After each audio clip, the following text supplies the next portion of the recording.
प्रायोजक हैं cancer healer centre, a new beginning. देश के हर माँ बाप और उन छात्रों के लिए है जो किसी भी कीमत पर परीक्षा में अच्छे अंक हासिल करने को अंतिम लक्ष्य मानते हैं, चाहे इसके लिए किसी की जान ही क्यों ना लेनी पड़े।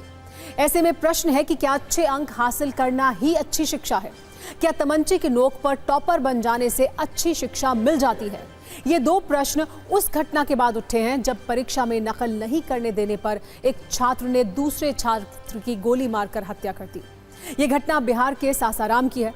हमने इस खबर पर सत्ता की एक कुंजी तैयार की है, जिसमें हम आपको सिर्फ ये नहीं बताएंगे कि घटना क्या है, बल्कि ये भी समझाएंगे कि छात्र चीटिंग करते क्यों हैं। इस कहानी की शुरुआत सासाराम में संत अन्ना हाई स्कूल के एग्जामिनेशन हॉल से हुई। अमित कुमार नाम का एक छात्र कल एग्जामिनेशन हॉल में परीक्षा दे रहा था। उसके साथ बैठे एक दूसरे नाबालिग छात्र ने नकल कराने के लिए कहा। अमित ने मना कर दिया। इस पर एग्जामिनेशन हॉल में ही नाबालिग छात्र ने गोली मारने की धमकी दी। इसके बाद मामला इतना बढ़ा कि परीक्षा खत्म होने के बाद आरोपी नाबालिग छात्र ने अमित कुमार से मारपीट की और उसे गोली मार दी। गोली लगने से अमित की मौत हो गई और उसका एक मित्र संजीत गंभीर रूप से घायल हो गया। पुलिस ने आरोपी को हिरासत में ले लिया है। उसके पास से एक पिस्तौल मिला है, जिसे जब्त कर लिया गया है।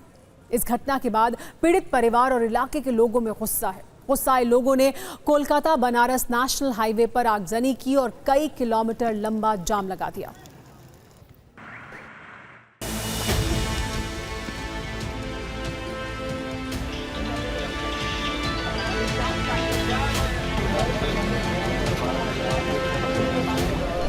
छात्र को आपस में एक गोलीबारी हुआ था। उसी में एक छात्र को पैर में लगा था और एक छात्र को पीठ में लगा था और उसमें से जब इलाज के क्रम में एक छात्र का मृत्यु भी हुआ था। प्रकाश में आ रहा है कि एग्जामिनेशन हॉल में पेपर नहीं दिखाने का वजह बताया जा रहा है। उसका वो जांच का बिंदु है, अभी हम पता कर लेंगे उसका क्या है। मेन अक्यूज है वो भी नाबालिग है, वो का गिरफ्तारी हुआ। जो वेपन से वो गोली चलाया था वो भी पूरा बरामद हुआ। जब हम एग्ज़ाम हॉल में शांति से हम लोग एग्ज़ाम दे रहे थे तो लड़का कुछ पढ़ा नहीं था, इसलिए हम लोग को बोल रहा था कि फेंक दे रहा था क्वेश्चन पेपर, अपना बोल रहा था लीक नहीं तो बम से उड़वा देंगे। और छुट्टी के टाइम वो लड़का बुलाया था तो वहाँ पर हम लोग कैसे भी भैया भैया बोल के वहाँ से निकल गए। फिर उन लोग बोला कि कुछ नहीं होगा, जाओ तुम लोग घर। वहीं लोग फिर हम लोग ताराचंडी जैसे क्रॉस कर रहे थे तो बिना कुछ बोले अंधाधुंध फायरिंग करने लगा।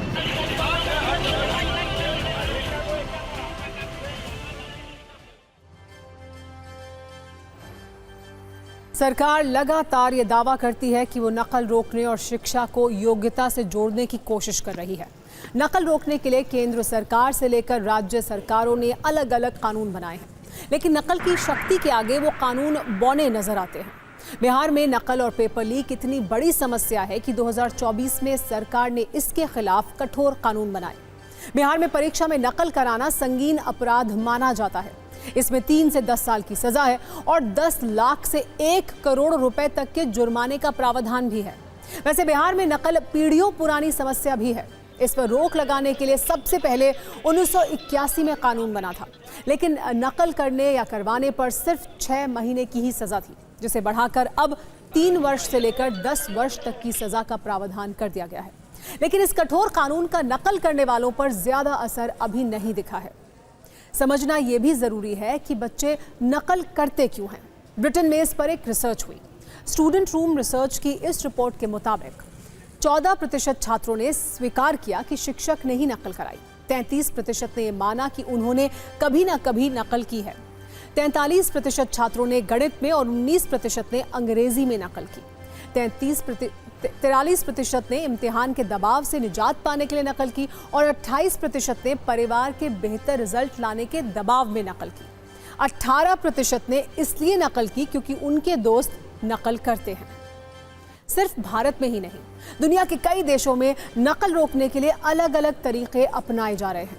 इराक में 3 घंटे की परीक्षा की अवधि में पूरे देश में इंटरनेट को बंद कर दिया जाता है। चीन में नकल आपराधिक कृत्य है, पकड़े जाने पर 7 साल की सजा का प्रावधान है।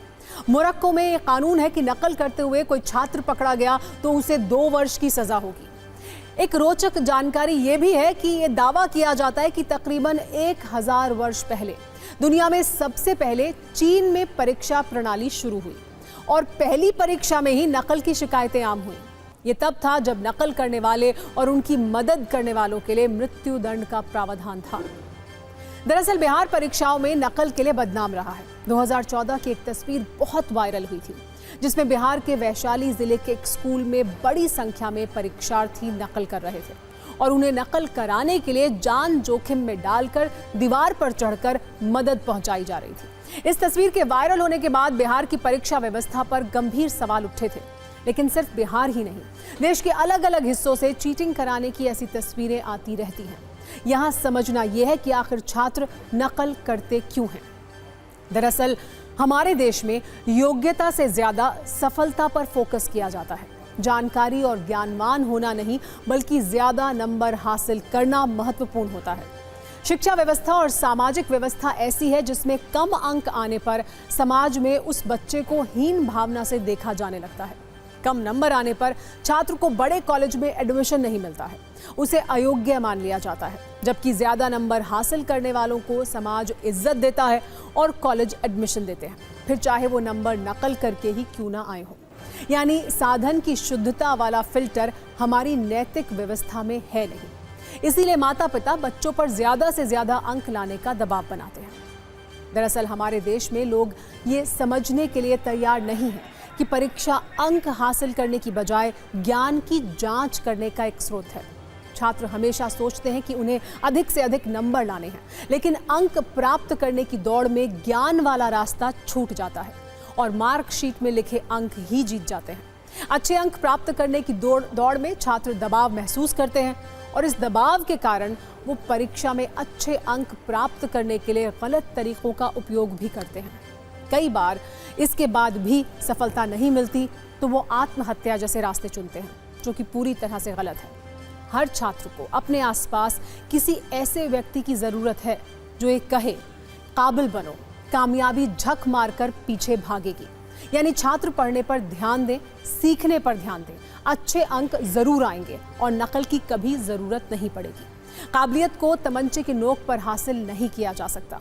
आप ये भी कह सकते हैं कि काबिलियत बुलेट प्रूफ होती है, उस पर गन और गोली दोनों का ही असर नहीं होता है।